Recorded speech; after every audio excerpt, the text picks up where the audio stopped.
नमस्कार आपसे, मेरा नाम है अशोक यादव एडवोकेट और मैं आप सभी के लिए लीगल एडवाइस वीडियोस अपलोड करता हूं, जो कि आप सब लोग लाइक करते हैं, पसंद करते हैं, शेयर करते हैं और सब्सक्राइब भी करते हैं। अब तक नहीं किया तुरंत करिएगा और दूसरे लोगों तक भी जानकारी को जरूर शेयर करिएगा। बहुत सारे ऐसे हस्बैंड्स हैं और पत्नियां भी हैं जो पति को अपने से अलग करना चाहते हैं, या फिर पति भी चाहते हैं कि सर मुझे भी अलग रखना है अपनी पत्नी को, मुझे उसके साथ में नहीं रहना, बर्दाश्त नहीं है, या फिर पत्नी को बर्दाश्त नहीं है पति अपना। तो बहुत सारे ऐसे लोग हैं जो एक रिलीफ चाहते हैं कि सर हमें अब जो है इसके साथ जीवन अपना व्यतीत नहीं करना है, हमें अलग होना है। अब उसके पीछे कारण चाहे एक ना हजार हों कि भाई उसके साथ संबंध है, या फिर ये ऐसी है वैसी है, कुछ भी हो सकता है इसके पीछे संबंध। जब भी बात आती है हिंदू विवाह अधिनियम की, तो आप अगर हिंदू हैं तो हिंदू के अनुसार आपके पास एक राइट है कि आप अपनी पत्नी को अपने आप से अलग कर सकते हैं। पत्नी पति को अलग कर सकती है और पति जो है पत्नी को अलग कर सकता है। ये एक अपने आप में प्रोविज़न दिया गया है हिंदू मैरिज एक्ट के तहत, जो कि आज मैं आपको बताऊंगा। क्योंकि आज कई बार जो है मेरे पास ये बात आई कि सर हमारी पत्नी हमसे अलग रह रही है, सर 2 साल से अलग रह रही है, 3 साल से अलग रह रही है, 5 6 साल 8 9 10 साल 20 साल तक बीत जाते हैं अलग रहते रहते, लेकिन उनका कभी भी कोई किसी प्रकार से तलाक नहीं होता है। क्योंकि तलाक क्यों नहीं होता? क्योंकि उन्हें तलाक के लिए कभी उन्होंने अप्लाई ही नहीं किया, उन्होंने डाइवोर्स डिग्री लेने के लिए कभी अप्लाई ही नहीं हुआ।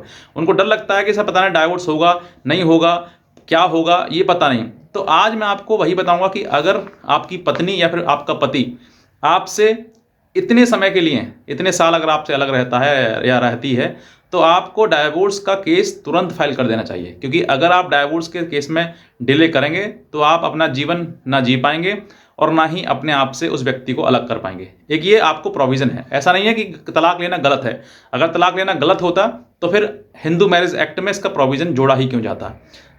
अगर आपको अधिकार है तो आपके पास में वो सारे एविडेंस, सबूत होना चाहिए जिस आधार पर आप अपनी पत्नी या पति से डाइवोर्स ले रहे हैं। अब उन सब चीज़ों के लिए, जैसे आपने थंबनेल में देखा होगा कि इतने साल जो है अगर आप पति पत्नी अलग रहते हैं तो एक तलाक मिल जाएगा। कैसे मिलेगा, किस तरीके से माना जाएगा तलाक, वो आपको बताना चाहूँगा। अगर आप नए हैं तुरंत सब्सक्राइब करें चैनल को और दूसरे लोगों तक भी जानकारी को जरूर शेयर करें। क्योंकि बहुत सारे हजारों लाखों ऐसे पति या पत्नी हैं जो अपने पति पत्नी से साथ नहीं रहना चाहते हैं और उनसे तलाक लेना चाहते हैं, लेकिन तलाक लेने का उनको रास्ता नहीं दिखाई दे रहा है कि हम तलाक लें तो ले कैसे। पति कहता है मेरे पास सबूत नहीं है, पत्नी कहती है मेरे पास सबूत नहीं है, तो क्या तलाक मिलेगा? अब मैं आपको वो तरीका बताता हूँ कि आपको तलाक मिलेगा ही मिलेगा।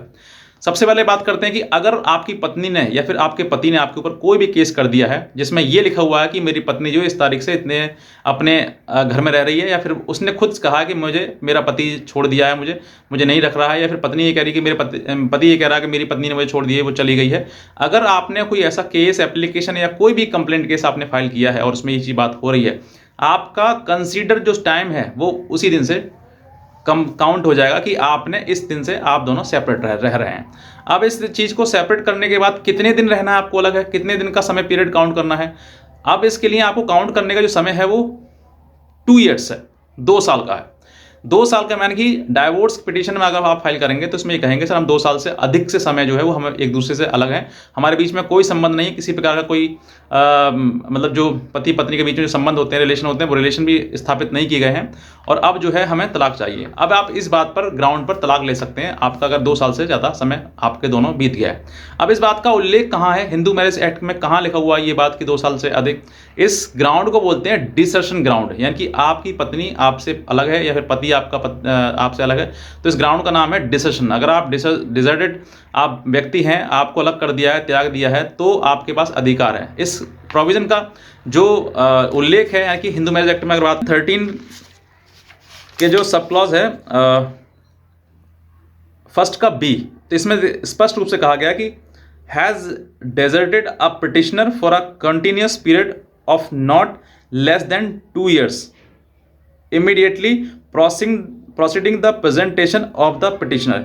यानी कि 2 साल से अधिक का अगर आपको समय हो गया है तो आपके पास राइट है कि आप इस प्रोविज़न के तहत जो है आप अपनी पत्नी से डाइवोर्स ले सकते हैं या फिर पति डाइवोर्स ले सकते हैं। अब इसका प्रोविज़न आपने पढ़ लिया, समझ लिया कि हाँ ये होता है। अब इसका लेना कैसे, इसका रिलीफ हमें कैसे लेना है?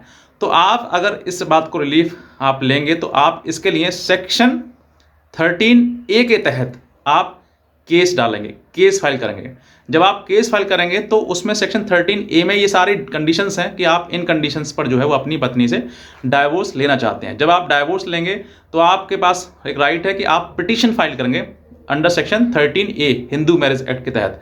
जब आप पिटीशन फाइल करेंगे तो आपको उसी में सब कुछ बातें लिखनी पड़ेंगी कि मेरी पत्नी इतने समय से अलग है, ये काम है उसके, किस प्रकार से उसने क्रूरता करी है, किस प्रकार से सब चीज़ वो चीज़ जो आपके साथ घटना घटित हुई है वो पूरा एक्सप्लेन करेंगे।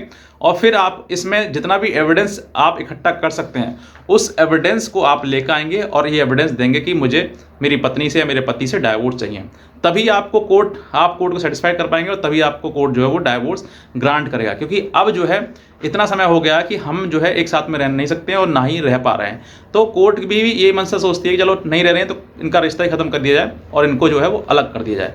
तो ये चीज़ें आपको समझनी है कि मुझे किस तरीके से कोर्ट जो केस है उसकी पिटीशन तैयार करनी है और पिटीशन तैयार करने के बाद जो किस तरीके से मैं डाइवोर्स ले सकूँ। क्योंकि पिटीशन की ड्राफ्टिंग ही बहुत ज़्यादा इंपॉर्टेंट होती है कि आप जो है पिटीशन की ड्राफ्टिंग को किस तरीके से ड्राफ्ट करना है। जब आप ड्राफ्ट करेंगे तभी आप केस को फाइल कर पाएंगे अच्छे से और तभी आप उसको फाइट करके जीत पाएंगे।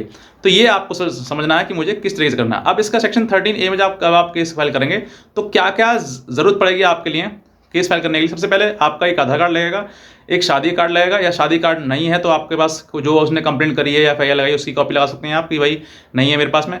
कुछ फोटोग्राफ होंगे आपको जो शादी के साथ में खींचे हैं क्योंकि आपको वो पत्नी प्रूफ करना है मुझे पत्नी है ये।